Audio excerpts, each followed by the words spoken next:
Eh bien bonjour à toutes et à tous. Aujourd'hui, pour cette cinquième vidéo de la série Good Morning Earthstrike, nous allons nous intéresser au combat. Je peux déjà spoiler la suite et vous dire qu'il y aura une sixième vidéo qui sera aussi sur les combats.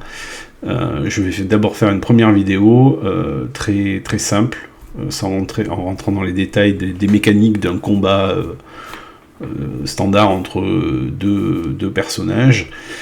Et ensuite, sans trop de talent, etc., juste les mécaniques combat, parade, esquive, etc., création d'un combat, passage de tour en tour, chaque créature, initiative, etc., voilà. Et ensuite, je ferai une autre vidéo où je rentrerai plus dans des mécaniques de combat sur des talents spéciaux comme le combat à deux armes, l'utilisation du bouclier pour parer, etc. Voilà, donc pour cette cinquième vidéo, on va regarder les combats de manière simple pour commencer. Nouvelle année, je vous souhaite à tous une bonne année 2021, en espérant qu'elle soit un peu plus calme que 2020, qu'elle nous laisse l'opportunité de nous voir, de nous rencontrer et de faire du jeu de rôle en physique aussi autour d'une table. Pas seulement à distance, via des outils comme Foundry VTT. Bon, enfin, rien n'empêche d'utiliser Foundry VTT en local, si vous avez envie. Voilà, donc l'objectif, en fait, de cette série et de cette vidéo sur les combats, c'est d'essayer d'expliquer le plus possible le système, comment il gère les combats, pour en fait permettre d'avoir une certaine fluidité dans la narration et dans le rythme du combat, ce qui peut être très sympathique, sans pour autant s'occuper et avoir des problèmes avec tout ce qui est tuyauterie, calcul, qui peuvent être un peu fastidieux, etc., de bonus, d'avantages, de soustraction sur qui a touché le plus après les dégâts, etc. Enfin voilà, donc l'objectif c'est essayer de vous montrer comment en fait dégager le plus de ces choses qui sont un peu fastidieuses, et pour pouvoir vous focaliser sur la narration du combat, le rythme, etc. Donc voilà, pour ce faire, nous allons entrer directement dans le vif du sujet. Nous sommes sur la carte du Reikland et nous avons invité une guest star qui est Gutterok, qui est un brave nain soldat de son état, recrue donc dans sa première carrière, et un peu fougueux. Il n'a pas trop écouté ses aînés et il est en train de se balader fièrement dans les forêts du Reikland, non loin de Bogenhafen. Et comme bien sûr on lui a toujours dit qu'il ne fallait pas s'éloigner du chemin, et qu'il l'a fait, et il arrive toujours des histoires. Et donc cette histoire va se dérouler dans cette clairière-là, où notre nain continue à se déplacer, suivant une quête qui nous est inconnue. Et rapidement, il a été identifié et suivi par un gore qui l'a pris en chasse, attendant le bon moment pour porter son attaque. Et le gore a décidé que ça serait dans cette clairière. Et donc, nous allons résoudre, avec Foundry VTT, le combat entre ces deux personnages, en essayant de vous donner les petits trucs et astuces pour vous faciliter la vie. Donc voilà, donc qui dit combat dit rencontre, et donc il faut forcément créer le combat. Comment nous allons créer le combat? Donc je suis sur la zone de chat ici, qui pour l'instant est vierge. Effectivement, elle est vierge, maintenant elle ne l'est plus. Donc, nous allons créer on a un combat tracker qui existe dans le jeu et qui se trouve sur le deuxième onglet ici, juste à côté de scène, et qui permet d'avoir les rencontres actives, les rencontres actives et la gestion des combats avec les rounds, les initiatives, etc. Donc si vous pouvez remarquer, c'est que souvent on a besoin de la zone de chat, et Combat Tracker est sur le deuxième onglet, et il y a pas mal d'actions à faire sur cette fenêtre là. Et donc un petit truc que je vous donne, si vous ne le connaissez pas, vous pouvez faire un bouton droit sur n'importe lequel de ces boutons, et qui vous permet de créer une espèce de fenêtre flottante que vous pouvez déplacer après et que vous pouvez utiliser. Ce qui va vous permettre en fait d'avoir et le combat tracker et la zone de chat. Et donc comme ça, vous n'avez pas besoin de basculer de l'une à l'autre. L'autre petit truc, ce sont les macros qui viennent, comme je vous l'avais montré, du GM Toolkit, qui sont vraiment très pratiques, surtout ces trois-là, qui permettent d'ajouter un avantage, d'enlever un avantage ou de les effacer facilement d'un seul clic en ayant sélectionné un token. Ce qui permet d'avoir vraiment de la fluidité et de ne pas être obligé d'aller dans la feuille, modifier, ou de faire un bouton droit et venir ici rajouter à la main, etc. D'un seul clic, vous sélectionnez, vous rajoutez un avantage et il est automatiquement ajouté. Voilà, vous remettez à 0. Donc nous retrouvons notre nain Gutterok qui se balade de manière guillerette dans la forêt à la recherche de quelque chose. En tout cas, ce qu'il va trouver, c'est un gore qui l'a pris en chasse et qui va l'attaquer. Donc nous sommes là pour résoudre le combat. Qui dit combat, nous devons commencer un combat. Pour commencer un combat, vous pouvez créer une rencontre, etc. et rajouter des gens à la main, etc. Si vous avez envie, un par un. Un truc qui est relativement facile, que moi j'utilise, vous sélectionnez les deux, tous les protagonistes, et vous cliquez sur un seul, bouton droit, et vous faites toggle, et à ce moment-là, ça crée la rencontre directement avec tous les personnages. Ce que vous pouvez remarquer, c'est que lui, il est furtif pour l'instant, il n'est pas connu de Gutterok, ce qui fait que dans le combat tracker, il y a un petit œil ici qui montre qu'il est barré, qui est donc le gore n'est pas visible. Et effectivement, si je prends la fenêtre de mon personnage ici, Gutterok, il ne voit pas le gore, il sait que quelque chose va se passer, mais il ne sait pas quoi, et le seul truc qu'il va pouvoir faire, c'est cliquer sur l'initiative. Donc je vais lui demander de jeter un jet d'initiative, il clique dessus, et il fait 6, ce qui fait 11. Il a l'initiative. Il a fait 11, pardon. Moi je lance, et j'ai fait 10. Ça ne m'arrange pas, et surtout, c'est pas très logique. C'est plutôt un jet d'initiative, on va dire, de manière globale pour tous les rounds qui vont suivre. Je considère que le nain n'était pas conscient de l'attaque, que le gore, lui, va pouvoir l'attaquer par surprise, pas tout à fait par surprise, mais en tout cas avoir l'initiative sur le premier round. Donc, je préfère qu'il ait l'initiative, et en tant que maître de jeu, j'avais décidé qu'il avait l'initiative. Donc, de ce fait, je peux lui donner l'initiative si j'ai envie. Une façon facile de faire, c'est soit vous faites reroll initiative, voilà, jusqu'à qu'il repasse devant, voilà, parce qu'on est maître de jeu et qu'on a envie de faire ce qu'on veut, soit effectivement vous pouvez faire update combattant et vous pouvez choisir l'initiative en mettant 15 par exemple. Hop, et voilà. Et il a fait 15 d'initiative. Donc, franchement, vous avez déjà la possibilité de rattraper des erreurs que vous avez faites, des gens qui n'ont pas, parce que la situation a mal été gérée, vous êtes trompé, pop, vous avez quand même la main et vous êtes libre de faire ce que vous avez envie.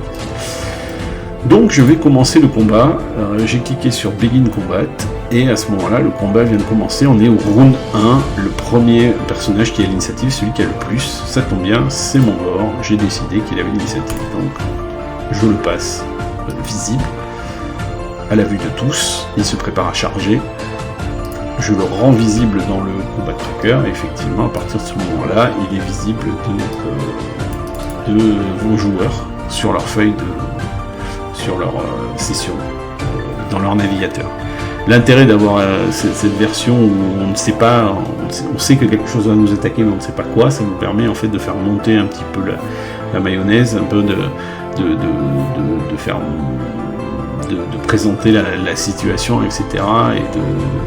Et sans que les joueurs ne sachent tout de suite ce qui va les attaquer. Donc, je prends mon gore et je prends ma règle, par exemple, et je mesure et je dis, bah tiens, il est à 9,90 m.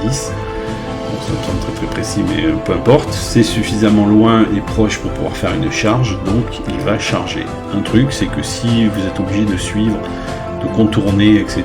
Vous pouvez toujours appuyer sur CTRL, vous cliquez, et à ce moment-là, vous pouvez choisir un tracé bien particulier.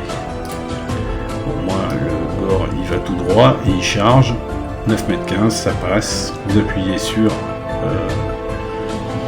espace sans lâcher le bouton, et à ce moment-là, vous avez un espèce de mouvement du personnage.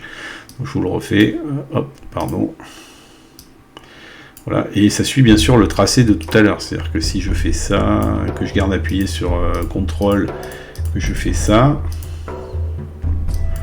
pour le prendre à revers, et que j'appuie sur espace, votre gore suit exactement le trajet et vient au contact de votre nain. Donc il a l'initiative, il attaque. Pour ce faire, je le prends, je dois cibler, alors c'est là où il faut aller doucement.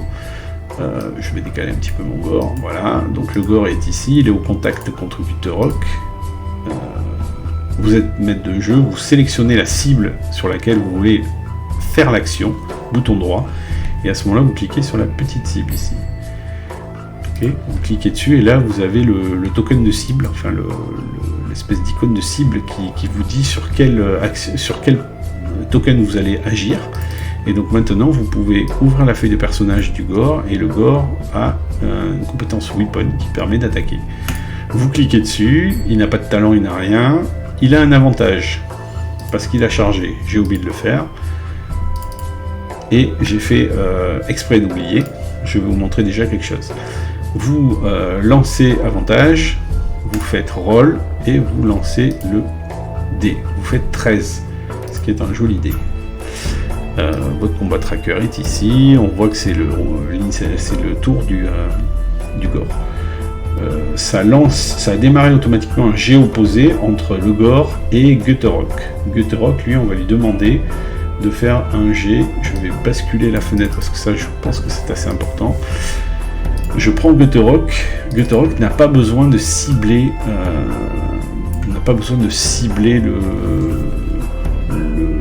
le gore pour pouvoir faire la réaction, en fait, l'action de réaction, on va dire, à l'attaque.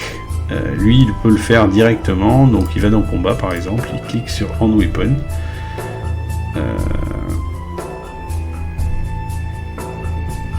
Et il va faire un jet de dés pour parer l'attaque avec l'arme de son choix. Alors, pour ceux qui sont attentifs, ils ont vu qu'il y a un SL de 1 ici qui est automatique. Je ne voudrais pas directement rentrer dans des trucs un peu compliqués, donc je m'aperçois que j'avais préparé quelque chose, mais que c'est bien trop tôt. J'ai fait une bêtise, donc je lui enlève son bouclier. C'était en fait le bouclier. Donc je reprends ici, je fais combat, je clique sur Hand Weapon, voilà, on n'a plus le SL. Ok, il n'a pas de bouclier, il est juste avec son arme, comme on peut voir, et il va essayer de parer l'attaque du gore. Il lance le dé, il fait 94. Aïe aïe aïe, il est touché, de beaucoup, dans le corps, et le gore va foncièrement lui faire bobo. Donc c'est un joueur, forcément il a des points de fortune, donc il va décider d'utiliser un point de fortune pour faire un nouveau jet de dés, et en fait ça se passe ici sur la petite ampoule. C'est un menu contextuel, vous faites bouton droit, et à ce moment là vous avez un menu qui s'ouvre, et vous pouvez choisir ce que vous voulez faire. Et donc il va dire Use Fortune Point to reroll, il veut relancer le dé, vous cliquez dessus, et hop, directement ça relance le dé. Ce que vous pouvez voir, c'est que ça retire aussi le point de fortune, il est passé à 1, et ça refait le jet de dés opposé, et cette fois-ci le gore gagne que de 1, ce qui fait un dommage de 8, malgré tout, à notre brave nain. Mais, parce que je vous rappelle que tout à l'heure j'ai oublié de mettre l'avantage, ici, là, le gore n'a pas d'avantage, alors qu'il devait en avoir un puisqu'il l'a chargé. Et donc à ce moment-là, vous dites, ah, j'ai oublié l'avantage. Vous pouvez quand même influer là-dessus en cliquant sur le Edit Test. À ce moment-là, vous pouvez dire qu'il a un avantage. S'il a un avantage, c'est qu'au lieu de 40, il fait 50. Ok. Et ce qui fait que au lieu de 1, bien, de mieux en mieux. Donc je remets 40, hein, on est bien d'accord, parce qu'en fait c'est pas Gutterock, c'est ce brave Gore qui a 55 en fait. Et donc ce qui fait que il touche de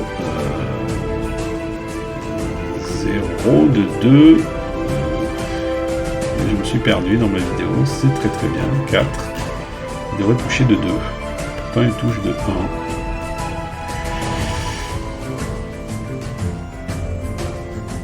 Touche de 4, touche de 4, après il revient à 1 alors qu'ici c'est 40.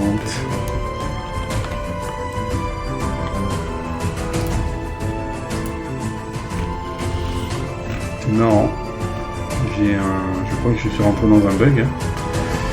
On est bien d'accord. J'ai plus 4, il a plus 2, ça devrait dire faire plus 2, et en fait j'ai que 1. Écoutez, l'avantage, alors sans doute que quelqu'un dans les commentaires va m'expliquer pourquoi, sachant qu'en plus il n'a pas le bonus du bouclier. Eh bien écoutez, vous savez quoi, je vais venir ici, je vais dire que finalement il a plus 5.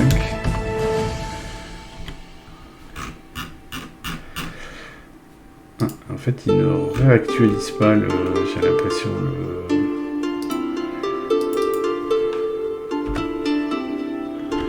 il ne réactualise pas la feuille de résultat. Alors, ce que je me fais, moi, dans ces cas-là, c'est que c'est pas compliqué. Hop, hop, hop. Donc là, vous vous rendez bien compte qu'on est loin de la fluidité et de la narration. Donc rien ne vous empêche de le faire et de bypasser tout ça et d'y aller, c'est pas grave, ça fait un point de dommage en moins, c'est pas bien grave. Bon, pour l'intérêt de la vidéo, je vais vous montrer comment faire. Vous pouvez revenir là-dessus, prendre le Gore, cliquer là-dessus et dire qu'il commence un test opposé. Ok, en cliquant là-dessus, et vous cliquez sur l'autre fenêtre qui va faire un autre test opposé. Et là, on est bien à un SL de 2. Donc voilà. Bon, je ne sais pas pourquoi, sans doute qu'il y a un problème dans l'algo. Bref, je suis retombé sur mes pattes, le Gore touche, il fait 9 points de dégâts, il a normalement son avantage, que je n'ai pas mis. Hop, ici.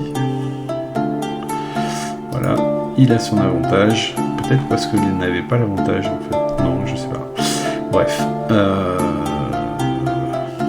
vous êtes ici, le résultat est qu'il a touché, à ce moment-là vous voulez appliquer les dommages. Pour appliquer les dommages, vous faites bouton droit sur la fenêtre, ça vous propose un menu contextuel, ce menu contextuel va vous donner 4 choix, Apply Damage, en ignorant l'armure, en ignorant l'endurance ou en ignorant les deux, c'est selon les conditions. Dans notre cas actuel, et dans 90% des cas, on va dire, ou 95 peut-être, il suffit juste d'appuyer sur Apply Damage. Donc vous allez Apply Damage et ça va automatiquement calculer les dommages en enlevant l'armure et l'endurance. Donc typiquement, il a 4 d'endurance. Je crois qu'il a été touché dans le body, donc il a une armure de 2. Si on vient ici, on voit...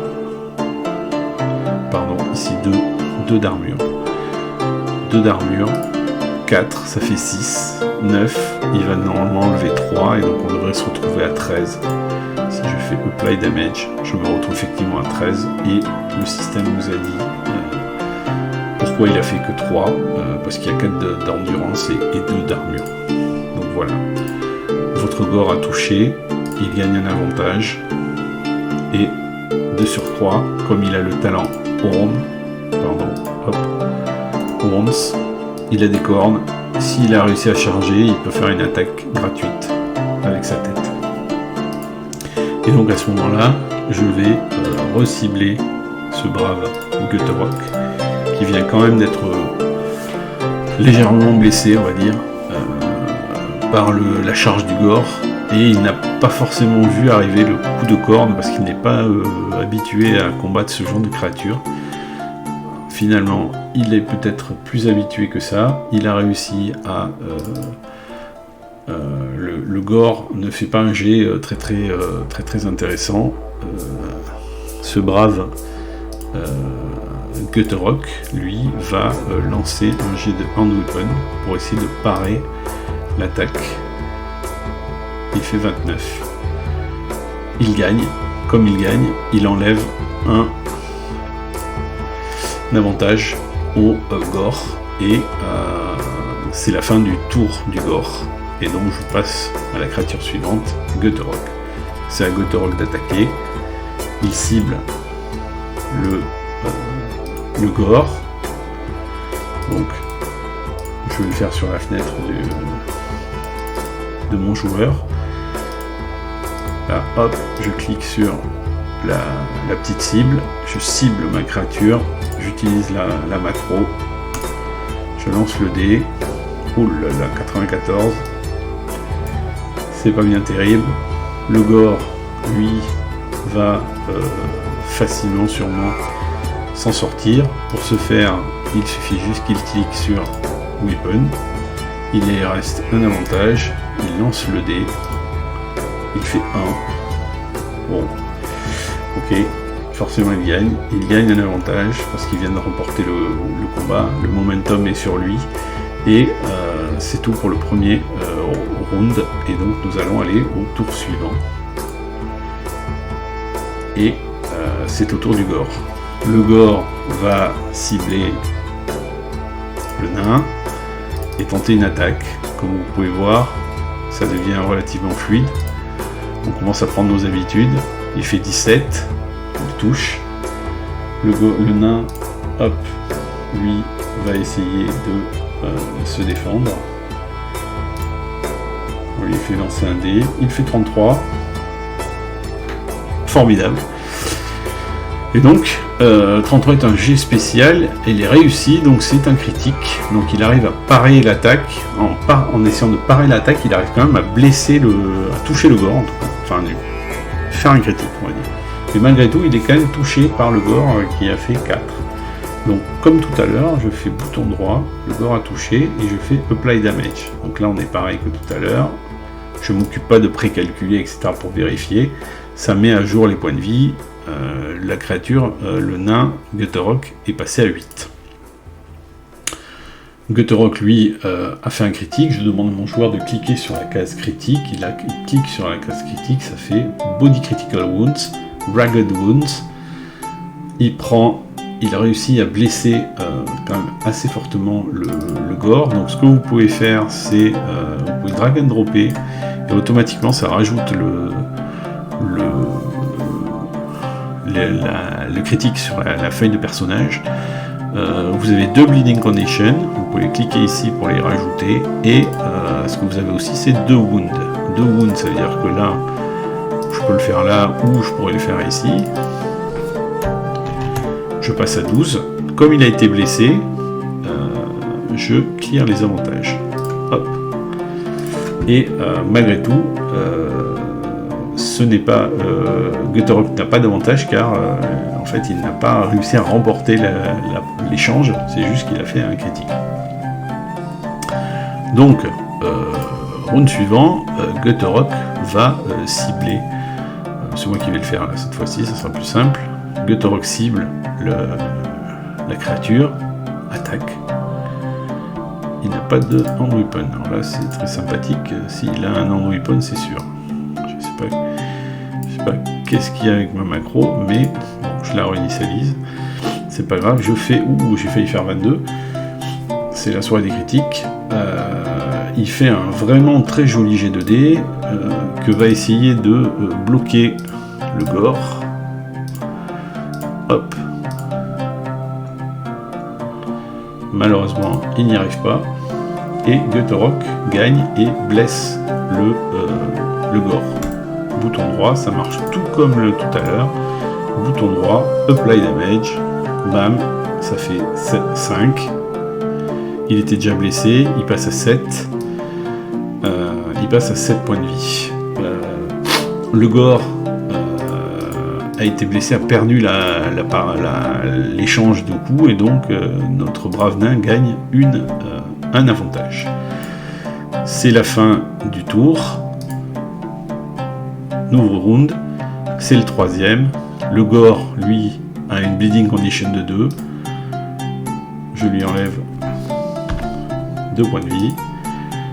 Ça sent la fin du gore. Celui-ci va essayer, avant de mourir, d'abattre le nain. Et donc pour ce faire, il sélectionne la cible. Je vous rappelle que, par exemple, si vous oubliez de sélectionner la cible, ce qui arrive, vous pouvez lancer directement le jet de dés. Pardon, hop. Vous avez un rappel en plus ici des criticals et du ragdoll, c'est plutôt sympathique. Si vous cliquez, vous avez le rappel ici. Ok, il a fait un jet de dés 5, ce qui est plutôt pas mal, et donc notre nain, lui, essaye de se défendre avec son avantage. Il lance les dés, il fait 42, et là, oh là là, quelle erreur, j'ai pas ciblé, mon ami le nain s'auto-cible, c'est comme tout à l'heure, c'est la cata. Donc ce que vous faites la même chose, vous supprimez ça pour que ça soit plus simple, vous démarrez un jet opposé, l'autre suivant démarre un jet opposé aussi, et ça le résout automatiquement. Le gore touche de 3 SL, ce qui fait un 10 points de dommage au nain, qui en prend que 4. Et donc il se retrouve, le brave nain, à 4 points de vie, et le gore par contre l'a blessé, donc ça nettoie les avantages, et lui il en gagne un. Donc ce que je peux vous dire, c'est que ces macros là font gagner un temps incroyable. Ok, tour suivant, c'est Gutterop qui va essayer d'attaquer le nain, va essayer d'attaquer le gore avec son arme. Est-ce qu'il va faire un joli jet? Un 39, ce qui est plutôt un joli jet. Le gore essaye de bloquer l'attaque avec son avantage. Il fait 71, c'est loupé. Il est touché. Il met le gore à 0. Il obtient un critique. Il clique sur le critique. Et il arrive à abattre le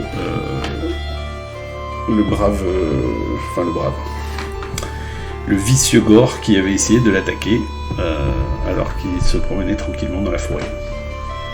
Voilà pour le combat. Le combat est fini pour le gore, donc vous pouvez marquer qu'il est defeated. Et donc, si par exemple il y a d'autres créatures, je rajoute un autre gore, juste comme ça, et je le rajoute dans le combat, vous pouvez, c'est ce que je voulais aussi vous montrer, c'est qu'en cours de combat, un renfort peut arriver. Bon là je ne vais pas le faire, parce que, si je vais le faire juste comme ça, à ce moment-là, pour le rajouter dans le combat, il suffit de faire bouton droit, clac, et vous voyez qu'il est rajouté automatiquement dans le combat. Vous pouvez faire une initiative, bon, c'est pas terrible, et il se retrouve automatiquement positionné à l'endroit où son initiative l'amène. Si vous voulez voir, si vous voulez continuer par exemple, vous continuez, le gore, bon, on passe, on imagine qu'il fait son combat, etc. Nouveau round, on passe au 4e round. Oui, j'ai oublié de changer un truc. Voilà, nouveau round, hop, et vous voyez qu'on passe toujours sur le gore qui est defeated, qui n'a aucun intérêt puisque de toute façon il est mort. Donc à ce moment-là, c'est ce que j'ai fait parce que j'ai fait plusieurs essais avant et j'ai oublié de le décocher. Je vous conseille de cocher dans Combat Tracker Settings, c'est un truc qui reste, hein, donc c'est pour ça que vous mettez Skip Defeated. Évitez de passer sur les créatures qui sont hors combat. Et comme ça, maintenant, vous n'avez plus à passer sur le gore, ce qui veut dire que sur des combats où il y a 3-4 créatures qui sont defeated, ça fait quand même gagner du temps plutôt que de cliquer et de se retrouver à être obligé de passer sur des créatures qui ne servent à rien. Donc voilà, donc j'avais dit que c'était un contre 1, donc on met pas le gore, c'était juste pour vous montrer l'histoire avec les defeated. Donc voilà, quand c'est fini, vous pouvez end combat, ça finit la rencontre, ça nettoie tout, et ça enlève les avantages et etc. Bon, ça rend pas les points de vie, hein. Maintenant il va falloir aller se reposer pour récupérer des points de vie. Un petit truc vite fait sur une feuille de personnage, pour ceux qui le veulent, où je reparlerai plus tard, mais si vous avez vos personnages qui passent une nuit dans une auberge, enfin qui dorment bien, etc., qui se reposent, ils ont droit à un jet d'endurance le matin pour voir s'ils regagnent des points de vie. Ce que vous pouvez faire... Ah oui, oh bah, j'avais même pas vu, comme un benet. Ce que vous pouviez faire, c'était appliquer le bleeding automatiquement à partir du bouton dans la fenêtre de chat.